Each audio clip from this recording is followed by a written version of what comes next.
The framers of the lectionary, in their infinite wisdom, have called for very lengthy readings during the season of Lent, but not only lengthy, but important readings. And so I'll be now reading for you the 11th chapter of the Gospel of John, the story of the raising of Lazarus. Now a certain man was ill, Lazarus of Bethany, the village of Mary and her sister Martha. Mary was the one who anointed the Lord with perfume and wiped his feet with her hair. Her brother Lazarus was ill. So the sisters sent a message to Jesus, "Lord, he whom you love is ill."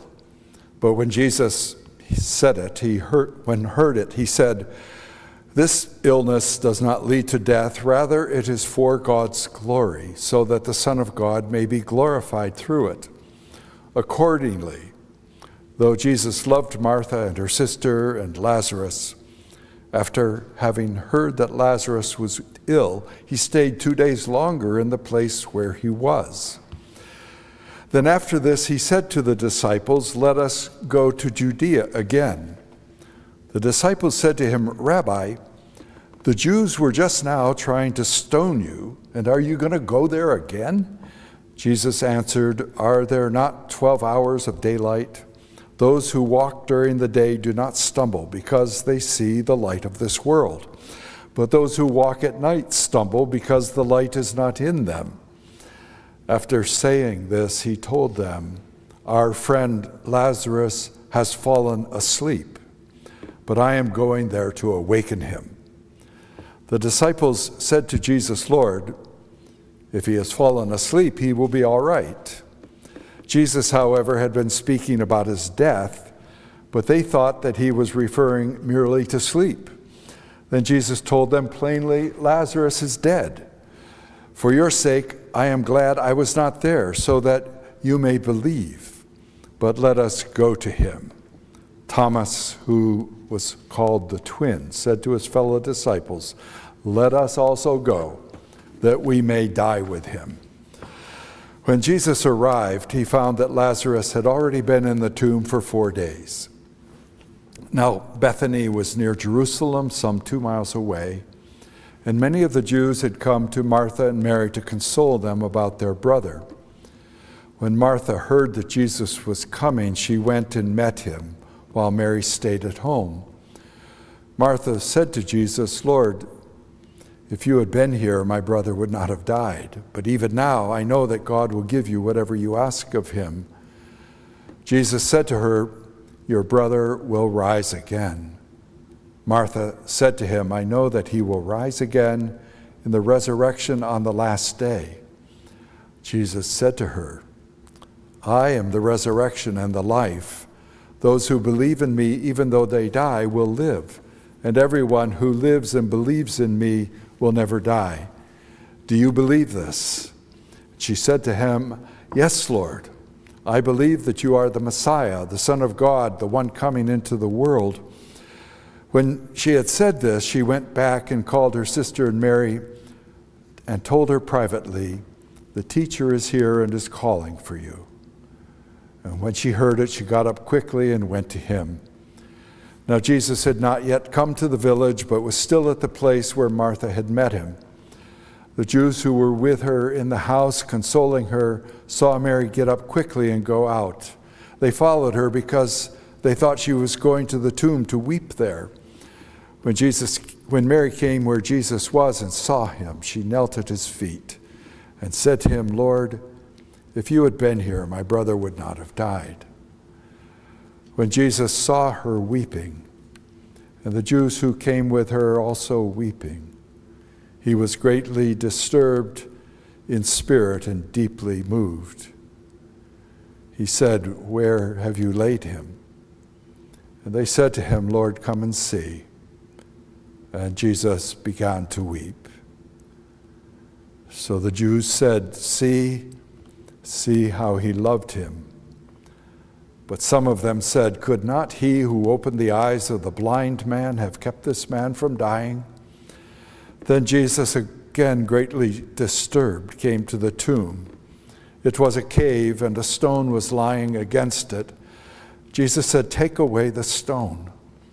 Martha, the sister of the dead man, said to him, "Lord, already there is a stench because he's been dead for 4 days." Jesus said to her, "Did I not tell you that if you believed, you would see the glory of God?" So they took away the stone. And Jesus looked upward and said, "Father, I thank you for having heard me. I knew that you always hear me.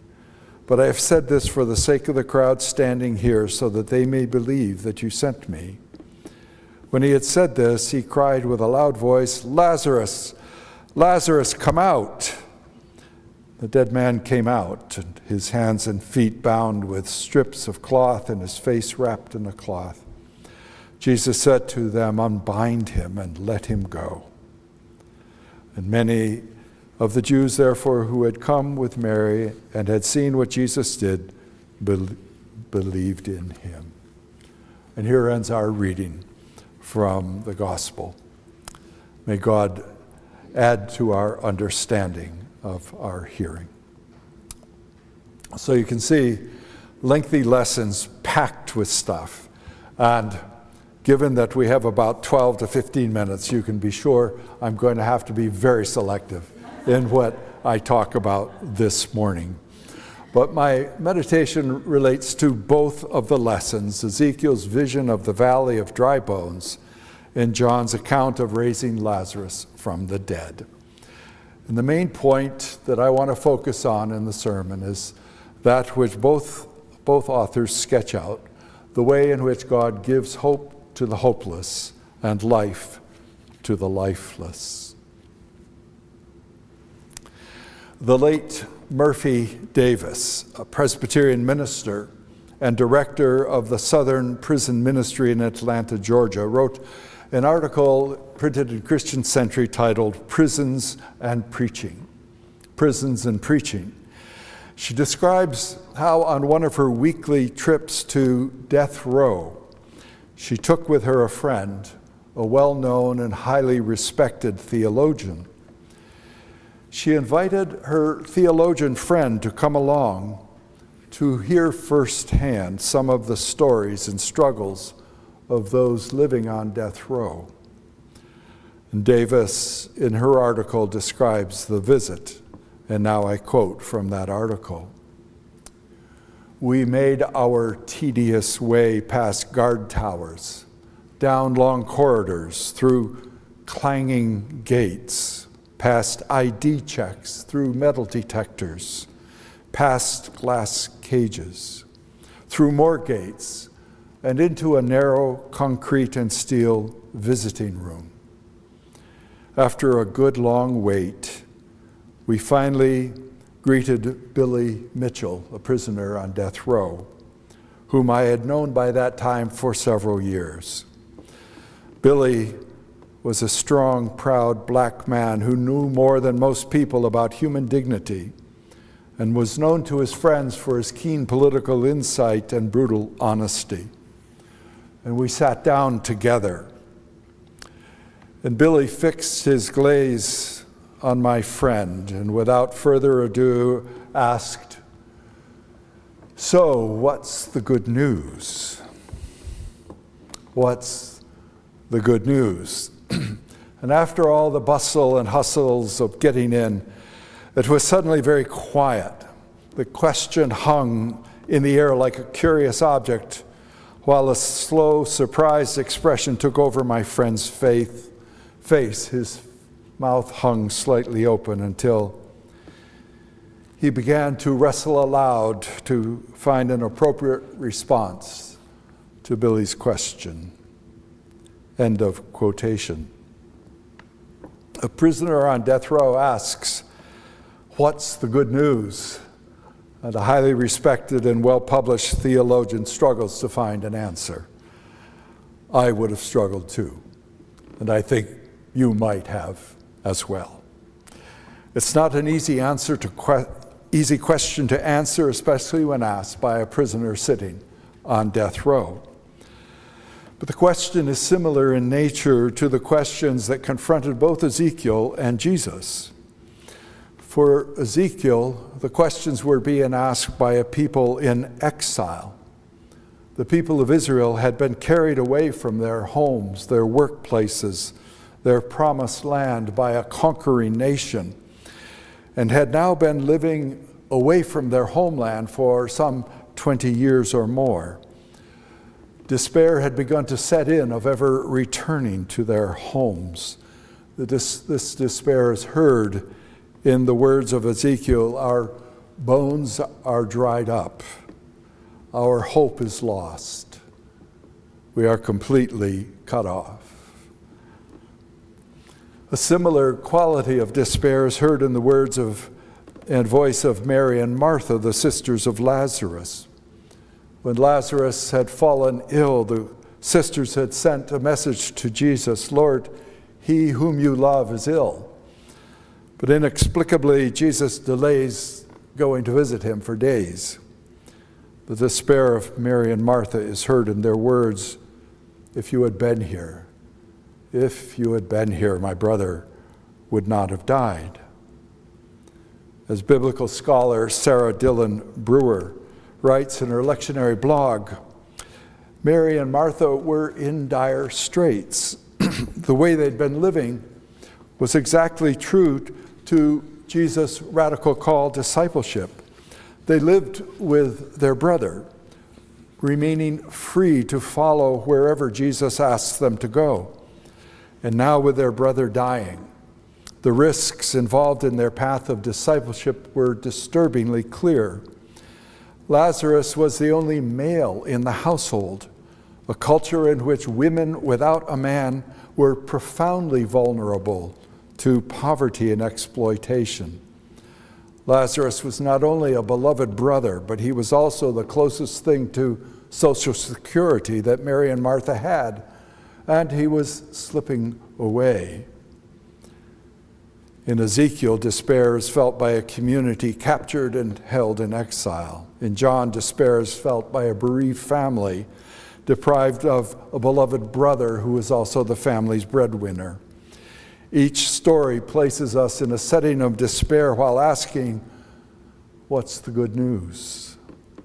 Each story then argues that the good news is God, that the only hope they can trust in is hope rooted in the faith that God is real, God is interested, and God will act on behalf of those with human need. And I'm aware that with these words we are coming perilously close to platitude territory, the saying of things that sound nice but mean very little.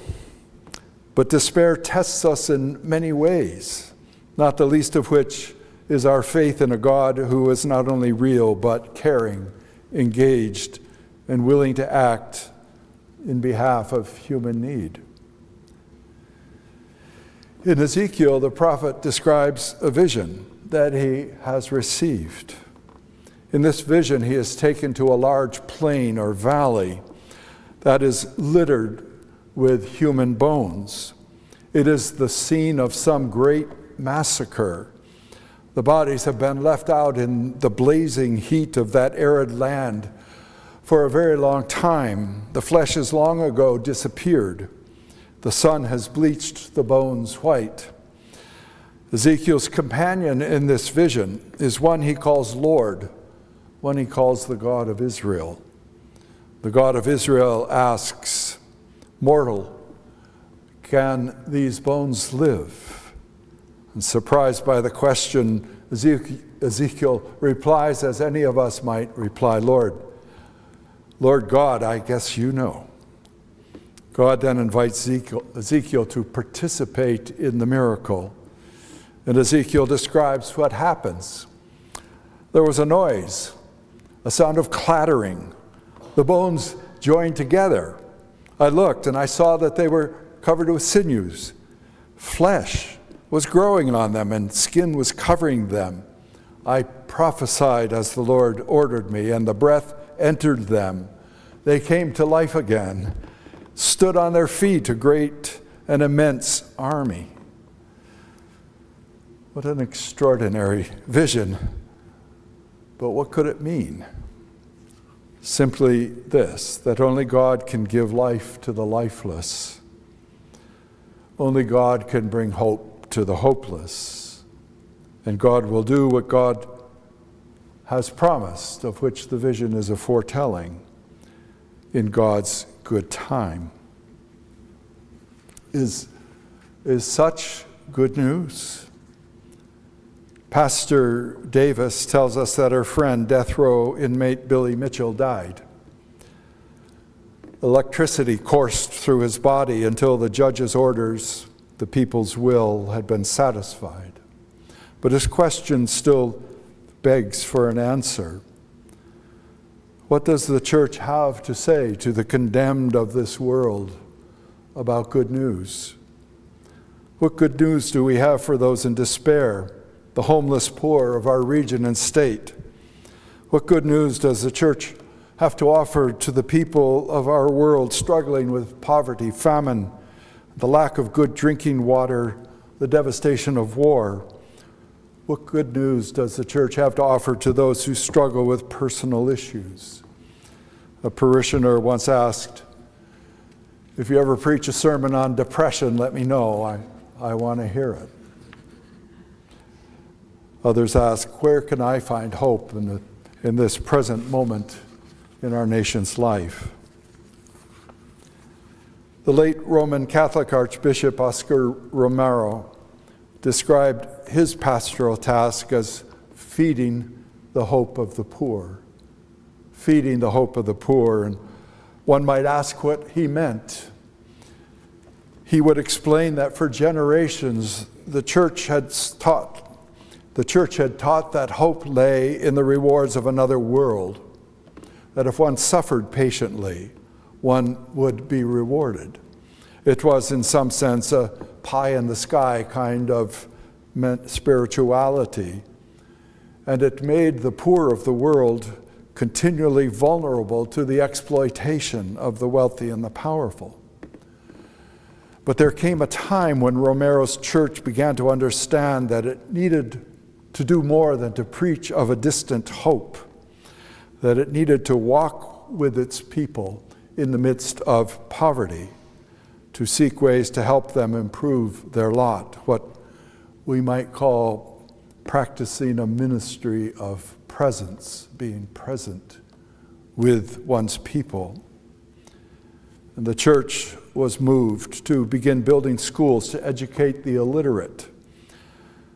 The church was moved to establish food pantries and medical clinics.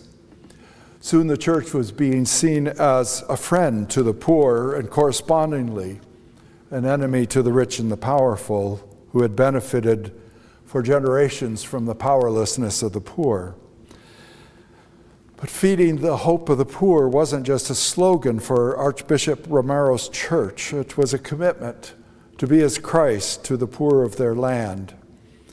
And like Christ, Romero and countless others paid a dear price for their commitment to feed the hope of the poor. What's the good news? For death row inmate Billy Mitchell, it was his friend, Pastor Murphy, who would each week make her way past tedious guard towers, long corridors through clanging gates, past ID checks through metal detectors, past glass cages through more gates, into that narrow concrete and steel visiting room, making her way there to bring him a word of compassion and care. And most often, that's how God works, using people of faith to do the work of bringing hope and life. What then might God be asking of us, the good folk of the Sanbornton Congregational Church? And it may be as simple as a ministry of presence, being present, to listen, to be sensitive to the needs of our community, And when we hear of an opportunity that we might be able to address, responding, being present at the point of another person's need, thus becoming to our neighbors and friends God's good news. And may God give us the grace to be as Christ to one another in our time and in this place. Amen.